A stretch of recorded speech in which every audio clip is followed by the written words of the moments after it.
I was chatting with Satoko the other day and she goes, I found out this guy I'd been seeing didn't even know Vincent van Gogh. Like, how do you go through life not knowing Van Gogh?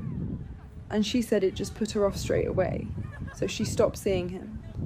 And I was thinking, you know those people who say they can't deal with someone who has no culture, like it's just laziness or whatever? I always feel like they're missing something quite big there. Like, yeah, sure, effort matters, but you can't really talk about effort without talking about what makes effort possible in the first place. The kind of environment you grew up in, whether you even had access to books or art, whether you had the time, money or headspace to care about those things. Even just being around people who treat that stuff as valuable. All of that comes first and then effort sits on top of it. And also when people say culture or being cultured, it's often quite a specific kind, isn't it? Travelling abroad, reading certain books, knowing art, wine, that sort of thing. It's a bit middle-class coded, if I'm honest. But what about people who couldn't just hop on a plane? Or people who had to stay home for family reasons? Or people whose lives are rooted in one place but have really deep relationships and experiences there? Or people who've built up loads of practical, hands-on knowledge through their work? That's still knowledge.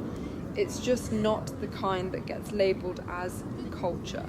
So when someone says they don't like people who lack culture, but at the same time they're not really imagining other people's circumstances, I don't know. It feels a bit ironic. Like, whose perspective is actually narrow there? I also think what people call culture is quite personal anyway.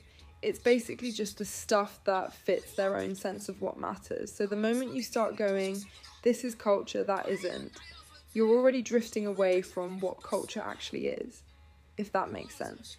And to be fair, I'm not outside of that either.